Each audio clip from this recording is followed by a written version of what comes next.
नमस्कार, Rajasthan top 10 news में आपका स्वागत है। आइए बात करते हैं आज की ताजा खबरों पर।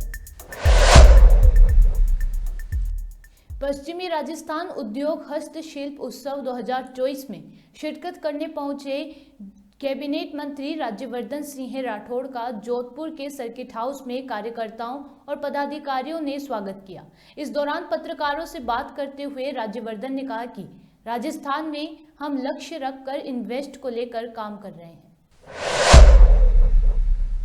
पिछले 5 साल के अंदर एक पूरी राजस्थान की सरकार ने जो स्टेडियम वगैरह बनाने का एक कोशिश भी नहीं करी, उनसे ज्यादा स्टेडियम एक सांसद ने बनाया अपने क्षेत्र के अंदर। अभी ग्रामीण ओलंपिक खेल और शहरी ओलंपिक खेल ने आपको क्या दिया? 200 करोड़ रुपए खर्च हुए, जो खेल मंत्रालय के बजट का 4 गुना है, लेकिन टी शर्ट मिली। चाहिए आपको? सर आप उद्योग 2023 तो ना उससे कोई सिलेक्शन हुआ, टैलेंट हंट हुई। भाई युवाओं में करा है तो मैं मान लेता हूं कि चलो टैलेंट हंट हो गया, आपने कुछ ऐसे लोग चुन लिए जिनको आप आगे तैयार करना चाहते हैं, वो भी नहीं हुआ। उससे ऐसा कोई सर्टिफिकेट भी नहीं मिला जिससे कहीं जॉब मिलता हो, वो भी नहीं हुआ। उससे कोई असेट भी नहीं बना, कोई स्टेडियम भी नहीं बना, कोई इंफ्रास्ट्रक्चर भी नहीं तैयार हुआ। आज आपके सामने में बैठा हूं, मैं तो पहले भी बोलता था, भाषण में बोलता था, जोधपुर तक मेरी पहुंच नहीं थी, तो मैं अभी यहाँ पर आया हूं। मैं अभी आपको बताता हूं कि मैं पहले ही बोलता था कि पिछले 5 साल के अंदर एक पूरी राजस्थान की सरकार ने जो स्टेडियम वगैरह बनाने का एक कोशिश भी नहीं करी, उनसे ज्यादा स्टेडियम एक सांसद ने बनाया अपने क्षेत्र के अंदर, वो भी 33 करोड़ में। उस 33 करोड़ में भी आधा ही है सरकार का, आधा सीएसआर का है। इच्छा शक्ति होनी चाहिए, 200 करोड़ इस्तेमाल कर दिए। तो जैसे मैंने कहा कि मैं जो काम कर रहा हूं खेल मंत्रालय में, अभी बाकी मंत्रालय की बात नहीं कर रहा, खेल मंत्रालय में, ये खेल मंत्रालय में जो काम है, ये मेरी आत्मा से जुड़ा हुआ काम, मैं उसमें से निकला हुआ। तो जो करूंगा पूरे मन से करूंगा, सरकार का एक एक पैसा लगाऊंगा, अपना भी पैसा लगाऊंगा और सीएसआर का भी पैसा लगाऊंगा। राजनीति में हम लेने नहीं आए, राजनीति में हम देने के लिए आए। तो जो काम होगा योजनाबद्ध तरीके से हो रहा है, वो मैं बताना नहीं चाहता, क्योंकि मैं चाहता हूं कि मुख्यमंत्री जी उसकी घोषणा करें। बड़ी घोषणाएं होंगी, अच्छी घोषणाएं होंगी, लक्ष्य निर्धारित करके योजनाएं बनेंगी। Thank you. आप उद्योग मंत्री हैं, पश्चिमी राजस्थान का जो अर्थव्यवस्था है उद्योग को लेकर, उसमें ज्यादातर पॉल्यूटेड इकाइयां हैं, ऐसे में एनजीटी की तलवार हर समय लटकती है। देखिए, अलग अलग जो इश्यूज हैं एनजीटी के साथ में, उसको अलग तरीके से देखा जा सकता है, लेकिन बड़े रूप में एक सरकार के सामने फॉरेस्ट डेवलपमेंट भी होता है, क्लाइमेट भी होता है, इंडस्ट्रियल डेवलपमेंट भी होता है, लोगों का भी डेवलपमेंट हो, वो सब होता है।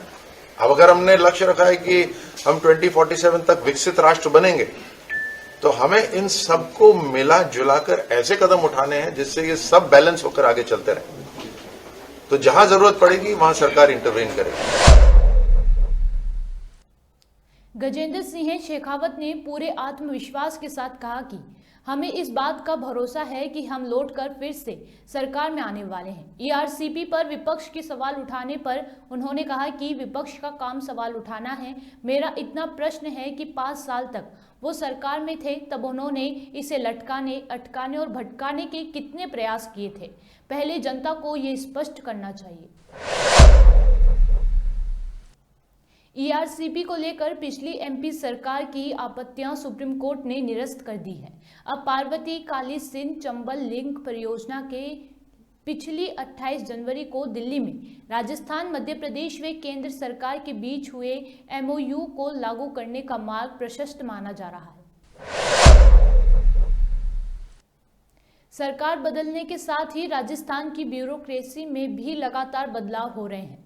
2 दिन पहले भजनलाल सरकार ने 24 आईएएस आईपीएस अफसरों के तबादले किए थे। उसके बाद एक बार फिर बड़ा प्रशासनिक बदलाव करते हुए 49 राजस्थान प्रशासनिक सेवा यानी कि आरएएस अधिकारियों के तबादले कर दिए गए। डिडवाना जिला परिवहन कार्यालय के अधीनस्थ जिले में टैक्स नहीं देने वाले वाहन को सीज करने की कार्यवाही अब शुरू कर दी जाएगी।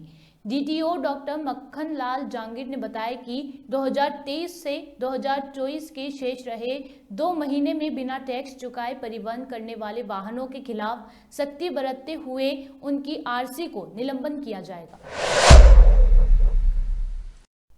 उप मुख्यमंत्री दिया कुमारी से यूएन प्रतिनिधियों की मुलाकात कर प्रदेश में पर्यटन विकास और महिला सशक्तिकरण पर मिलकर काम करने पर चर्चा की गई।